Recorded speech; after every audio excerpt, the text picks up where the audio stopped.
so much, Tara. Thank you all for taking the time out to attend this session. As a country, we're going through certain tough times, so let's all pray for our brothers and sisters in the armed forces for their success as well as their safe return. Prayers always work. So, on this note, I would like to start the session and first put across the intent behind the entire session. The intent is for those who have not yet started their investment journey in a structured way. I hope this helps as a guide for you to initiate the process. SIPs, the topic is focus is on SIP and SWP, very familiar terms. Today, practically most of us have heard of this.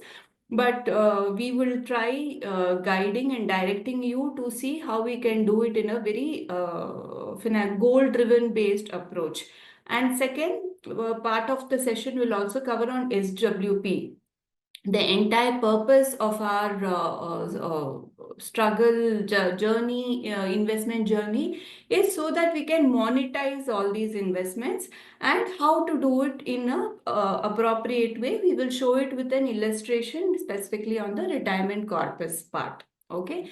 Tara, as she mentioned, has sent a link for a financial health checkup. Please do take it. It just gives you a very good perspective and overview on where you stand vis-a-vis your personal finances. So without wasting time, I'll go ahead. So SIP or systematic investment plan. What are the different benefits that one typically has by doing a structured SIP? Here, most of our focus will be on mutual funds SIP. But having said that, SIP can be done for various investment avenues. Mutual funds is one. Most of us, including me, I do NPS as SIP. You can do Sukanya Samriddhi. You can set it up as an ECS debit.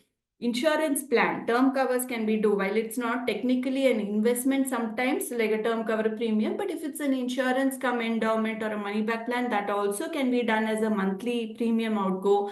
Your equity shares can be bought as a SIP. Means you can through your broker, you can set up the quantity or the amount and you can buy. So SIP is not restricted only to mutual funds.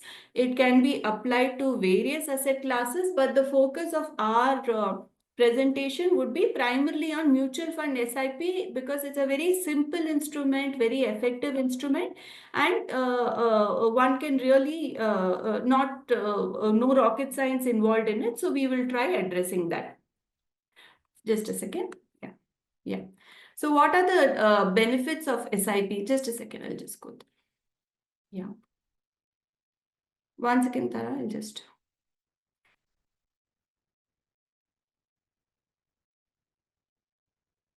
Yeah.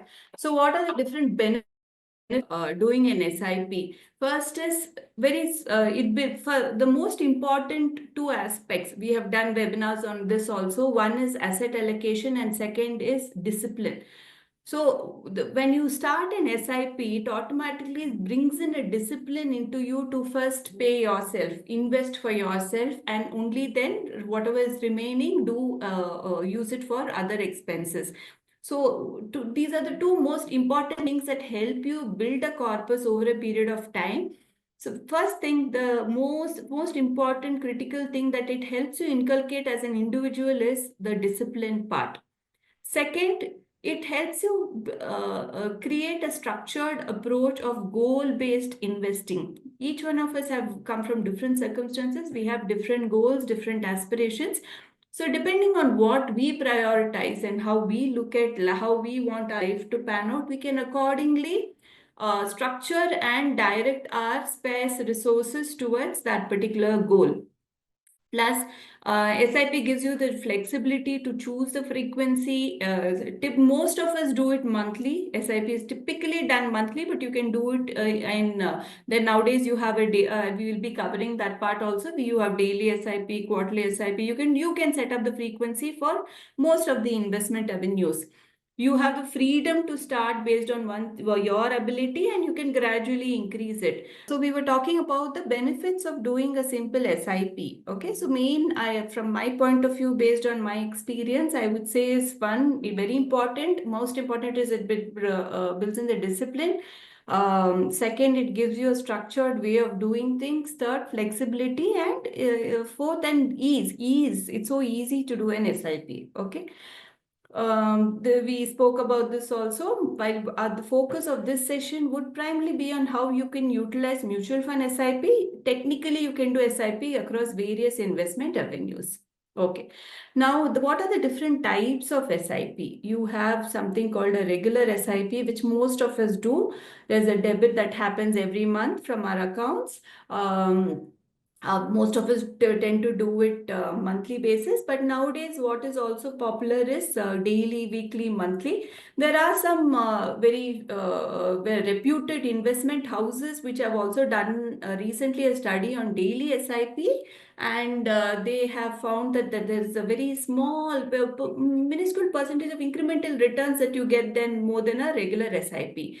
However, we should also, having said that, we should also see our convenience. The reason why most of us adopt an SIP mode of investing is because we have so many other things to take care of. So this is just one part of our life journey, investment journey. So do what is convenient for you. Getting too much into, especially when you have a full-fledged career or a role, otherwise getting too much into micro and nitty-gritties could also hamper the process sometimes. So regular SIP. So second is step up SIP. Again, I'll explain it with an illustration, the benefit of a step up SIP. A step up SIP is something we also advise as a financial planner advisor. It is good, especially if you're in your 20s and 30s. If you can increase your SIP even by 5 or 10% every year, the incremental quantum of corpus that you'll be able to generate is really significant, and you'll be surprised. Any one of you can do it as a simple Excel calculation also. So step up SIP just basically means that try increasing your SIP at least to the quantum that your income increases, your salary increases. Flexible SIP, there are some fund houses that do offer it. You can change the SIP amount every month, or set it up in advance. I personally have not done this for my clients, but I've been hearing of this pretty often. Trigger SIP is when you set up a alert. There's very few fund houses offer. When there's a bad market condition, you automatically get an alert and the quantum debit increases. Okay. Multi SIP, again, very few fund houses offer this, but it is a good concept. It's where one SIP goes 20,000, 25,000, and whatever the amount, 1 lakh, whatever it is, and they automatically distribute it across various schemes. Perpetual SIP is nothing. It just means that till you stop it, it just keeps continuing. An SIP with insurance, where you receive an insurance from the fund house, very unexplored concept, at least from my end. Maybe if someone has it, you can put in a few points there. So these are the different SIP modes. Our focus will again be on the regular SIP and step up SIP. Okay. How do I decide? Many of them who come to us ask this simple question. Now, how do I decide where should I put my SIP? Especially if you are busy with your career, you have something else, you're not from this domain, or you're not getting the time to put and to actually do your own research. The basic question that people ask is, how do I decide on my own SIP? So a the structured way of doing it, and something that will be long lasting and where you don't have to keep revisiting, or you don't have to worry, are my funds doing well or not, is have everything when it is linked to your financial goal. It's linked to a financial plan. It makes it that much easier for you to just let the flow happen, let the process work. You don't need to be at it on a daily basis. So try taking a financial goal approach. When you take a financial goal approach, you automatically, again, it's not in isolation that you can look at it. You have to look at it in a combination of factors: your age, your life stage, your risk profile, time horizon. We have elaborated on the goals. So it is not the first time when you do it, over a period of time you learn to make it a very comprehensive and full-fledged process. But the first time you will have to take into consideration all these main metrics, like what is your age, what is your risk profile. The risk probably a 20-year-old can take, maybe a 52-year-old cannot take, and vice versa also. A 52-year-old may be able to take a risk because they may have already built a corpus, but a 20-year-old may have some family responsibilities, so may not be able to take that risk. So whatever, you know your story, so you'll have to accordingly take. But the main point that I would like to drive here is always a goal-based driven approach will help you, one, focus on your asset allocation as well as make it more structured, the entire process. So what could be our goals? Why we are saying financial goal-based approach? I'm just specifying with a few examples. Suppose I've taken a lot of personal loans, okay? I'm in my 20s and I've taken a lot of personal loans, and I'm not able to invest. I'm doing some SIP, but I'm primarily not able to invest because a big chunk of what I'm earning is going off towards the EMI for the personal loans. So I want to be debt free. That's my main goal in the short term. And it's a 1 to 3 year kind of a goal. So if I have to be debt free, I cannot take too much risk in the kind of SIPs I'm doing. What is priority for me is capital preservation. So if it is capital preservation, what should I do? My risk should be little low in that kind of an SIP. So whether you can do 2 lakhs, you can do 20,000, you can do 50,000, you will have to split it up. Okay, split it up and say, this is my goal. It's either to be debt free, or I need down payment for my house in 1 to 5 years time, or I want to take my family for this dream vacation within the next 5 years. So in such some goals, you cannot afford to play with the capital that you're putting. Okay, and the time, because the time frame is also short and you need that corpus. So your decision on which asset class that you would go to would be based on this goal plus time horizon and your risk-taking ability, whether you can play with the capital or you can't play with the capital. On the other hand, if you build in a structure of long-term goals to decide your SIP, you want to send your children overseas for education, it's your retirement or your children's marriage. These goals, especially if you're in your 20s, 30s, or early 40s, also are still some time away.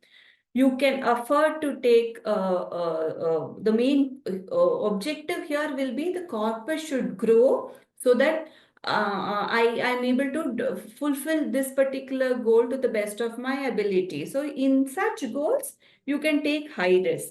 So for most people, if you follow an asset allocation approach, whether how irrespective of the quantum you're doing, have some in a very small, safe asset like a debt where your capital is preserved, but your returns also may be low. There should be a hybrid basket. There should be an equity basket. There should be a basket which is probably very high risk, but that I would advise only for those who are doing first to meet the core goals like your retirement, your children's education. That is more important. Only if you can afford to take that risk, get into very high risk categories like thematic schemes and all that. Okay. So based on your goal, this is for those people who want to know, who are going to initiate the process and who want to know how do I start it, so that when I'm doing it the first time itself, I do it in a very structured way. But so as a part of this, so we saw that whether we can take high risk or low risk depending on the goal. Now, how do I decide what is high risk or low risk? Once again. Yeah, so you need to understand your risk profile. Okay, you may be in your 20s, but you may not be somebody who's a very high risk taker. You may be in your same example which I gave some time back, 50s, but you're somebody who loves to dabble with their thing, would likes to take higher risk and say, because you've seen much more of life, you can afford to take this risk. So you need to understand. First part is understand your risk profile. Okay. Any risk, when you're determining your risk profile, why I'll tell you why we have put three boxes on top. One is your risk profile. So if you see the image below, there are three circles. So first is one is your risk attitude. Attitude is your risk profile. Am I somebody who gets panic even if the market falls 1%, or am I okay? I know I don't panic till the market goes below 20% or 30%. That is one. So the first thing is understand what type of a person you are. Second is risk capacity, my financial health. We come across many individuals who have a huge surplus on a monthly basis, even after meeting all their monthly expenses. So they can afford to take risk with some part of their surplus so that they build a long-term corpus in future. So what is my risk capacity? And for that, you need to work out your household budget. You need to do your budgeting and to see, can I afford, if I'm able to save so much, can I afford to take risk on some part of it so that in the long run, I'm much more at peace and thing. So second part of that circle is risk capacity. And the third, I put a financial goal box. Why is that? There are some goals. So we saw here in this instance, we saw some short-term goals and we saw some long-term goals. Some goals you need to take higher risk. Like if your child is 2 years old, you don't need that money for their education, undergraduation education for the next 16 years. You can afford to take a higher risk for the such goals. So what each goal, if I'm planning a down payment for a house or a car 1 year down the line, I cannot afford to take risk on the down payment money. So their risk has to be low. But if my child's education is 16 years down the line, I can afford to take a risk. So each one's situation is different. So some goals require you to take a higher risk. So whenever you decide on an SIP, it should be a combination of these three: my risk plus my capacity plus how much risk is required for that goal. If you're typically this is where the age or life stage investing comes into picture. Why we have put this, very important, it is to say that sometimes you need to be flexible in your approach. You may be conservative, but as I mentioned earlier, you need to see the other two things. Can I take more risk or do I need to take more risk? So if you're in your early 20s, you may be having family commitments, but some part of your capital, if you're very comfortable, there are no dependence on you, you can afford to take a higher risk. So this is a very broad, this is not a standard template or something. But broadly, if you're in your early to late 20s, maybe 80% of your SIP money can go into equities, 20% can go into hybrid and debt. You move to late 20s to mid 30s, that is a stage when you typically get married.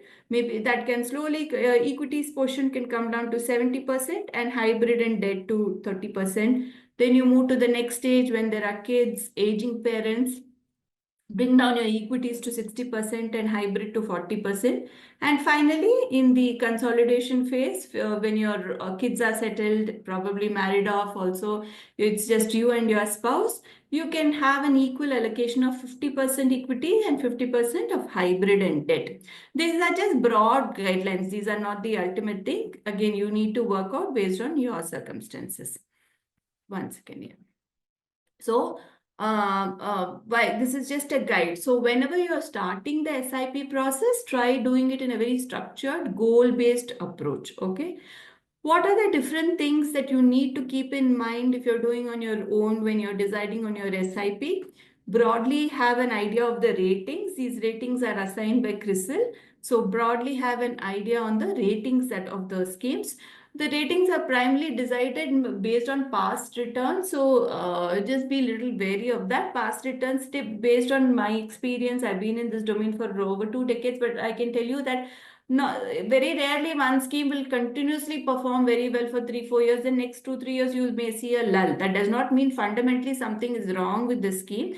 It's just that the market, the way the market works, sometimes a value strategy works, sometimes a growth strategy works. So it is depends on each individual fund manager on what approach that they take. Okay. So it does not, so if you're doing suppose scheme A, it gives you stellar returns the first 3 years, and then you see a slight dip. Don't be in a hurry to exit that scheme just because 1 or 2 years. You're in this for the long-term journey, so be at it. It does not, until and unless there's a corporate governance issue or there's a very steep underperformance vis-a-vis the benchmark, don't be in a hurry to change the scheme. Second, look at the risk. The third point I just spoke, returns as against the benchmark. Fourth, expense ratio. Many clients are very sensitive about this. So they, when we share SIP recommendations also, they will specify and they'll say, tell me the expense ratio. While this is important, this does determine your returns. Don't be too focused on this. You need to be more focused on the consistency of the scheme, track record of the scheme. Is it at least 5 years old? How old are the fund man? How long have the fund managers been managing? It's okay if some a particular scheme takes 0.1, 0.2% more, but as long as they are able to maintain that consistent returns. And what is the minimum investment? This is also important because for those, a lot of them who have not yet started the journey, the quantum may be an issue. So nowadays you have 100 rupees SIB also. Good if you start with at least 1,000 rupees, but each it's your individual decision. So even if you are able to start with 100 rupees, start. The first point that I mentioned about SIP is the discipline. So once you have a discipline and you see your money grow, once you see the results, you will automatically get into the process. So these are some of the things that you need to keep in mind. Now, many of them come and ask us, should I do direct funds or regular funds? Nothing right or wrong about any of them. As we've been, my organization has been in this domain for the last 20, 22 years. We do both. We do for direct funds also for our clients and regular funds of our clients. So each one has different kinds of benefits. So if you see the total expense ratio, it is definitely lower for a direct fund because there are no commissions given to the distributor. Whereas for regular funds, it will be slightly higher. This will have a slight variation on your impact, on your overall returns. Where this matters, if you're if you're somebody who's very particular about that slight excess returns and you do not want to lose out on that. Whereas there are some clients who say, no, I'm okay with regular funds as long as it is being tracked and monitored. I'm okay. For me, it's consistency and stable returns is more important. So it's your individual choice. Who can go for direct funds? I see many young people going in for direct funds. Again, nothing right or wrong about it. So those who have the interest, very important, interest, knowledge, and would like to do a little bit research that, oh, these are the schemes. Nowadays, plenty of websites who show you the top performing funds along with their ratings. So there are many individuals who go in based on that, those do their own research, and they've not been wrong also. They've done a good job doing it themselves. Regular funds, maybe again, as I mentioned, those who wish to give this work to a task to a distributor and rather focus on their careers and other work. Tracking and monitoring, typically when you do more direct funds, you'll need an external help who will typically charge a fee if they want it to be tracked and monitored. In case of regular funds, your distributor may or may not be doing it. So have cognizance and understanding of the difference between a direct and a regular fund and see what will actually work for you. Now, while we started this session, we said we will speak about how a regular SIP, how much we will manage to accumulate. So I've taken a quantum of 10,000, somebody doing an SIP for 15 years. And beginning itself, we said, try doing it as a financial goal-based approach. Okay. So when you're saying a goal-based approach, I've tried introducing some equity schemes, hybrid scheme, as well as a commodity scheme. We cannot promote any product. That's why we have not specified anything. Otherwise, if you go even on to various investment websites, plenty of examples where some schemes which have been there for 25, 30 years have either by way of SIP or lump sum mode have given 18 to 20% CAGR returns, and that's fabulous. I can't imagine, I can't think of any other asset class that will give you that kind of returns. And when I'm saying asset class, I'm talking about hybrid and equity funds. Okay. So we'll use this as a base example. So somebody who's doing 10,000 SIP over a 15-year time period, if they just stay put at it consistently, not stopping, not redeeming in between, they'll manage to accumulate 47,83,308. That's quite a good sum, right? Just for 15,000 SIP. Now, if you do a step up on this, so you start with 10,000, okay, and you increase it by just 10% every year. I'm assuming the same consolidated return. So if you see this first table, there is 11.3%. So on if this particular individual does all these schemes and these are the expected returns, on a consolidated basis, they will get something like 11%. Assuming the same returns they manage to get, if you just step up your SIP by 10% every year, look at the difference. You will accumulate 74 lakhs as compared to 47 lakhs by maintaining the same amount, just by increasing 10%. A lot of us, our salaries do increase. Maybe you try out at your end. If I typically the salary increase between 5 to 8%. Maybe good to take 5 to 8%. So even if you increase your SIP by 5%, there'll be a big jump in the number. So look at the difference by just stepping up. Now, the same thing if you do for 15,000. If you can manage, instead of 10,000, you can stretch yourself a little bit and do for 15,000. The same set of schemes will give you 72 lakhs. Okay. And this 15,000, if you step up, you'll touch 1 crore in just 15 years. So just imagine the power of this compounding. If you're young, you're just 22, 23, and you start an SIP of 15,000. Imagine by the time you're late 30s, it will be a dream thing for somebody, for your parents' generation, probably. You will touch 1 crore in your 30s itself. And don't you think that's fantastic? So you don't just go by what I'm saying. It's a simple Excel. I'll try showing it also at a later stage. So do this. So one, start the SIP, try doing it for as much as you can. The younger you are, the better. The higher you can. Younger, if you don't have commitments, if you don't have responsibilities, try doing at least 40% of your salary, take home salary. As your responsibilities grow, it is very difficult to do that extent sometimes. So try doing at least 20%. Okay. You need to be consistent. So there are a lot of assumptions in this. Assumption is that we'll continue to get 11%. Markets, it's a linear growth. And 3, there's no redemption. So look at the difference. I see these numbers. 10,000 SIP without stepping up is 47 lakhs. With stepping up is 74 lakhs. 15,000 SIP for 15 years is 72 lakhs you'll accumulate at the end of the 15 year. And if you step it up, you will touch 1 crore. It's such a beautiful number. So please think about this. This is a live example because we cannot take names. Thing. So the next question, you have to do regular SIP. You have to step it up. You've understood that now.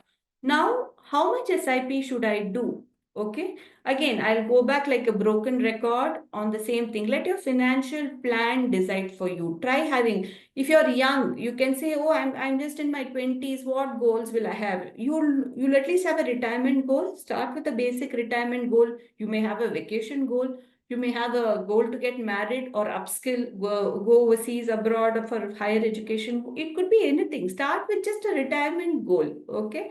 So depending on your life stage, many of them would already be doing some SIP. So probably in order to achieve your goals, you need to do some more. Okay. So first figure out, these are my goals. So I've taken a live example of a client whose plan I was updating this particular week. So I've just put that as an example. So they are already doing 36,500. So they have typically, like any Indian family, the main goal priority for the goals is their children's education, son and daughters, then their retirement, then their house construction, and finally marriage. So based on their own prioritization of these goals, they have managed to build a corpus. If they continue at the current rate, they will manage to build a corpus for their children's education and their retirement. Where they need to do additionally is for their house construction and their children's marriage goal, an additional of 21,000. So the current SIP that this couple is doing is about 36,500. They need to do an additional 21,539. So you can go to any advisor for a financial plan, including advisors like us, or there are plenty of websites. So try getting a basic financial plan. It is worth the exercise, worth the money if you have to pay, but because it will give you such a beautiful perspective on the lifelong investment journey. So this is how you need to figure out how much SIP do I need to do. If you have not started it, even great. It will give you clarity from day one. So have these concepts in place before you start the thing. Okay. Some of the mistakes, we are coming to the end of this part one. That is, some of the mistakes that we have typically seen people doing is, again, you're not linking it to a financial goal, not having the discipline. I see many people starting. Try not doing that. You may be having responsibilities and reasons for doing it, but try not doing it. Don't try to time the market. Last week also, it was very, so many came and called and said, now with this war going on, you think markets will correct? I think it's better I start my SIP now. SIP should not be looked at like that. SIP is a consistent, structured way of investing. Don't time the market. You will never get it right. Big investors, fund managers who have been at it for 40, 50 years have not gotten it right. It's very difficult to time the market. We don't know. At 84,000, you may think you're right. At 72,000, you will not even enter the market because your fear has taken over. If you have a financial goal as the end point, then you will not get into timing the market. Follow some basic rules of asset allocation. Try not choosing dividend option. Many people still continue to opt for dividend funds. They don't realize that these dividends are now taxable. I think it's way back in 2018 that the government changed the rule. These dividends are taxable in the hands of the investor. So why do you unnecessarily want to pay taxes on these dividends? Choose growth option. If it's a long-term unit, there are many benefits you also get because of at the time of redemption. So please don't choose dividend option. Try using growth option as much as possible. Finally, all this journey, all this effort that you're putting in is not worth it if you don't track your portfolio. It's important to visit it, look at your portfolio at least once in 6 months, at least once in a year. Just see how they're doing. Two very important questions when you're tracking your portfolio is, am I beating inflation? Post-tax, am I getting more than 0%? So suppose you're earning 10% on your overall portfolio. What is inflation today? Today, inflation has come down to 4.55%. So yes, I'm beating inflation. Post-tax, assuming today if I have to redeem it, post-tax, I have to pay 12.5% on a long-term gain. Am I still making money? Yes, if you're still making money, then you're on the right track.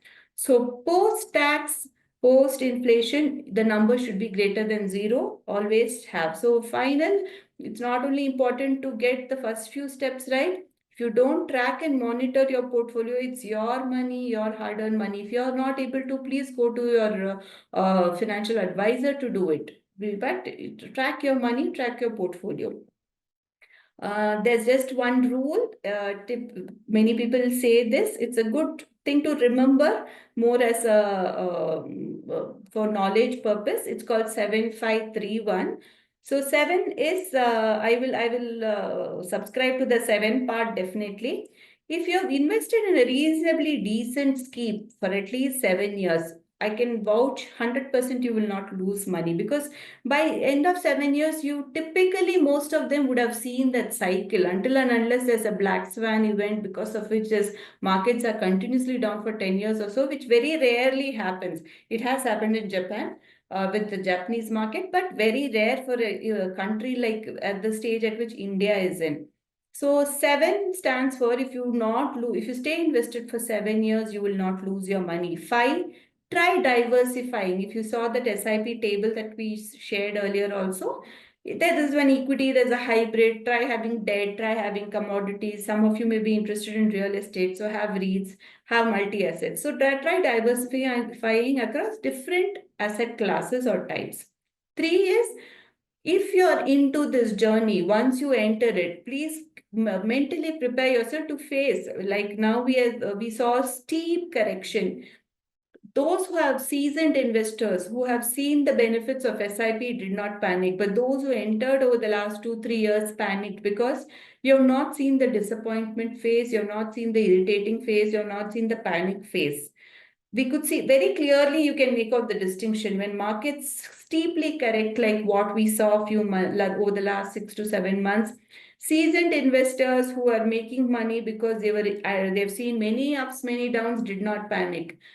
So when you're new to this, when you're just getting into the journey, please be prepared, mentally prepare yourself that such times will come. You will see such hard times. Okay, so don't panic. Finally, cannot emphasize more, and we did touch upon it, stepping up your SIP every year. This last point is for those who are worried, who like FDs or something very safe a lot more. Please be rest assured that we have a very good regulatory body, the SEBI. They're doing a fantastic job of monitoring the daily activities and the activities of these mutual fund houses. Mutual funds in India are managed regulated by both AMFI. It's a non-profit organization. It's a self-regulatory body. As all of you have seen, mutual fund Sahi ad, that is primarily by AMFI, and your regulatory body by SEBI. So it's extremely safe. IRDA is for insurance, SEBI is for Indian securities market, both shares as well as stocks as well as mutual funds. So don't be rest assured.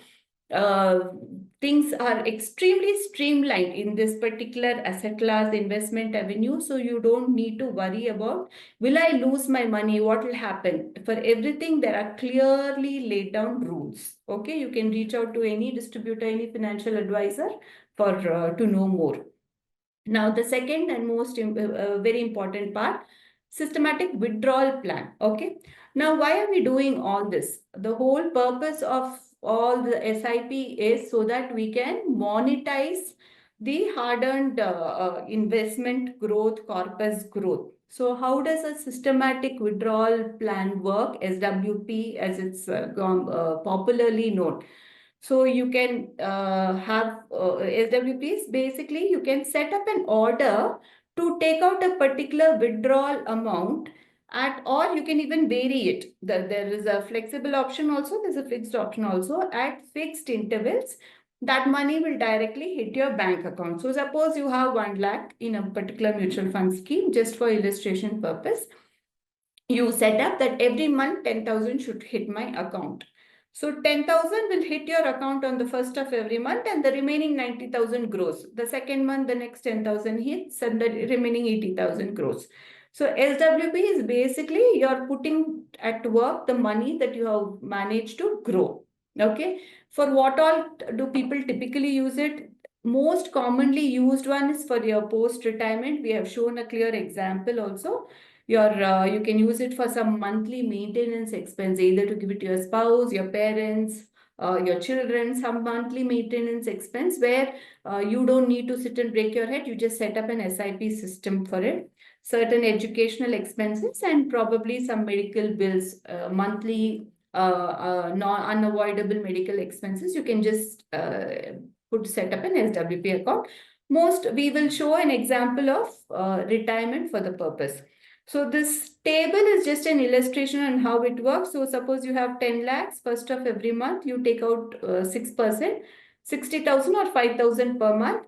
and the remaining money continues to grow at 10%. You can do SIP both when you're in your 20s, 30s, 40s, 50s. There's no age limit or time limit. You can do set up an SIP. It's just the reverse of an SWP. Sorry, it's just the reverse of an SIP. How you would do an SIP? You set up the order. You can set up an order for SWP also. Okay. So the benefits is it helps you have a regular cash flow. There is flexibility in setting up the SWP. You can increase the amount, reduce the amount, stop the amount, restart the amount. There is no reinvestment risk. So typically why I'm saying no reinvestment risk is because if there's an FD, once you take out the FD, the interest rates may have changed. Now what you were getting 7%, now maybe you'll get only 5.9%. In this, even equities returns are linked to debt market returns, but there wouldn't be too much variation. So you don't have to worry, oh, now what will I do with the remaining money? Okay. It's a much more tax efficient way of doing it. This is both a pro and a con. The taxes part, while it is a tax efficient, there are taxes also. Okay. Disadvantages of SWP is see, SWP is good when there is a fixed rate. We will show if you do it in a very structured way, in a financial planning approach, like a retirement planning approach, then you may not go wrong if you've been careful with your assumptions. But if your withdrawal rate is very high, you are also depleting the corpus. So, and not at all times will SWP work. So, you should be very careful at what quantum you're withdrawing and for what purpose you're using the SWP. There is a rule, you may have come across it in many investment websites also, that 4% rule. You should not typically take more than 4% is what they say. Having said that, it's good to follow that rule, because if you are taking only 4%, even if you're putting it into a very safe category, you'll earn at least 6 to 7%. So there is scope for that money to grow, as well as every year, if you take only about 4%, that is a corpus that is growing. Okay, that is the whole logic behind it. So withdrawal rate has to be lower than the growth rate of that particular corpus. The minute that crosses, if you're withdrawing 20% and your growth is 8%, you will see a faster depletion very logically. There are exit loads every time you trigger an SWP. There's a taxation impact, which we have showed the table later. And SWP is great and works very well in a bull run when the growth beats that withdrawal. When you see in a bull run, like what we recently saw till maybe September 27, 2024 is, markets gave stellar returns. Schemes have given huge 15, 20, 25, 30% kind of returns. They work very well. Everybody is happy because your corpus is also growing. At the same time, you're able to take out the money. If the markets are very stable or dormant or bad, it may worry you as an investor, because corpus is not growing, but your withdrawals are happening. So be aware of this. SWP can still work. The whole purpose of doing an the investment is so that you can monetize it at a later stage in life. But be aware that SWP does well in a rising market or in a bull market. Does well or does better. Better is a more appropriate word, I would say. It does well in a rising market or in a bull market kind of a scenario. Okay, now I have given, I will show, I'll keep shifting between an Excel and this particular thing. And this is the most important part. And thank you for all those who have stayed till this stage. It's an illustrative example. So suppose you're 50 years, you plan to retire the day you touch 60. Your current monthly household expenses for comfortable living for you and your wife or spouse or whoever it is 50,000. We are assuming inflation to be at 6%. So your 50,000 at now, if you're 50, will be at close to 90,000 when you're 89,542 in the year of your retirement, assuming 6% inflation. Now you need to plan for your retirement, which assuming a life expectancy of 85 years, you have to plan for the next 25 years. And you're ready to, whatever corpus, you manage to accumulate the corpus, whatever corpus is going to grow at 8%. So to meet 50,000 from 60 to 85 years comfortably without worrying about your monthly household expenses, you'll need a corpus of about 2 crores. Now, just theoretically, let's assume that you have managed to accumulate that 2 crores also.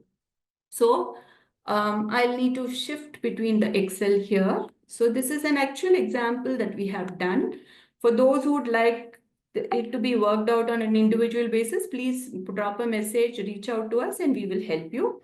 So this is the actual thing. So the corpus has been arrived, assuming life expectancy till they touch 85 years. Okay.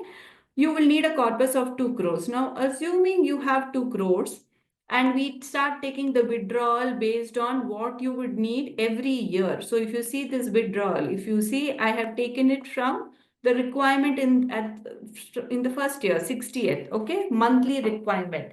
So we have actually calculated it and seen, just for this purpose of this session that I worked it out. Again, a simple example. So every month we take out the same year. Next year, our requirement, we have also assumed a 6% inflation every year, 60 to 61, okay? So when you're 60, you'll need 10,74,000, which is just 90,000 into 12. Next year, we have assumed another 6% inflation. Then again, the third year, there's a third inflation. So our withdrawals also keep increasing every year. So you can see that we have taken till 85. Okay, assuming our withdrawals increase and our money here, one big assumption is that the money continues to grow at 8%, I think. So if you can see till 84th year end, we are safe. So what the whole purpose of this is, you do it in a very structured way. You actually work out the corpus. You will not have much issues in an SWP. So you try when you're working for a retirement goal or something, primarily a retirement goal, have the end corpus. And in that I've written a point, assume a very conservative scenario. Take the worst case scenario. Assume that your money will grow only at 8%, while in many cases it will grow more than that. Assume your money will grow only at 8%. Assume the inflation is going to be 7%. Whatever it is, that's your choice. You can put whatever numbers. Once you get the corpus, you can actually set up a thing. If you take a worst case scenario, the chances of you going wrong will also be less at the time, at the stage of planning, I'm saying. So we made this may seem like a theoretical example. There could be errors. Again, a very big assumption here is there's a linear growth over a period of time. Every year we manage to make 8%. Technically, if there is an equity component to your portfolio, markets don't work that way. There will be bad years. There will be years where markets don't give you returns. But over a period of time, it will catch up. It will deliver. Okay. But we have made a very big assumption here that continues to grow at 8%. So depending on your circumstance, your each individual story, you can set up an SWP for provided you have arrived at the corpus.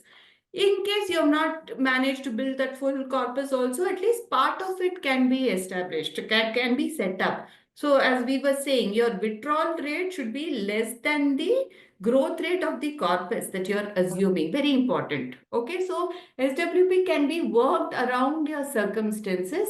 So if you've worked for 30, 35, 40 years and you think monetize it, it is good to monetize. You're also allowing the remaining corpus to grow. So as you can see, we have actually worked it out and we are showing it to you. It's not, we're not just pasted any table. This actually works. So we have taken 78 years, 79 years, 80, 81, 84. Okay. The corpus will comfortably come till they turn 84. You want to plan till 90 life expectancy, that's also fine. Whatever works for you as an individual. So either go to any other advisor, come to us, or anybody, work it out. Doing it in a very structured manner will help you at least address part of the problem. Now, taxation impact is there for every SWP. If it's a debt asset class, two years back there was a complete rule change. Now any gains, there is no short-term, long-term gains from April 1st, 2023 for debt as an asset class. Everything is added to your income tax slab. If it's hybrid and equities, the rules are the same. If units are held for less than a year, it is short-term. If units were held for more than a year, it is long-term. Tax rate for short term is 20%.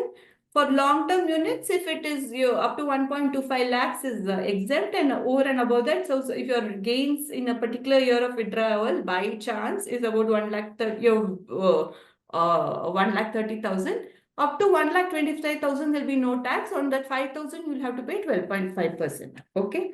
So every SWP has a taxation impact. That is an important point.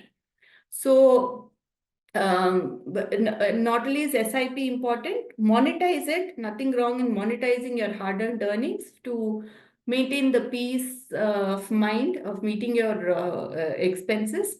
So if anybody would like to work in detail on their retirement planning, please reach out to us. We will help you based on your individual circumstances. This is just an illustration that we try to share to show you that it works to the best of thing. As much as we can try incorporating. See, no financial plan is also foolproof. So there will be an element of theoretical concepts to attach to it, but by and large, if you're in the right direction, it would work. So that brings us an end to the session. Very quickly about Right Horizons. We have been in the investment advisory, financial planning domain for the last 22 years. We are currently manage about 5,000 crores across, and we say we manage, we also track their portfolios and help. Our main vision and objective is to help people achieve their financial goals. We have branches spread across all key cities of the country. So if there's any way we can help you, we would be happy to be of assistance. So that brings us to the end of the session.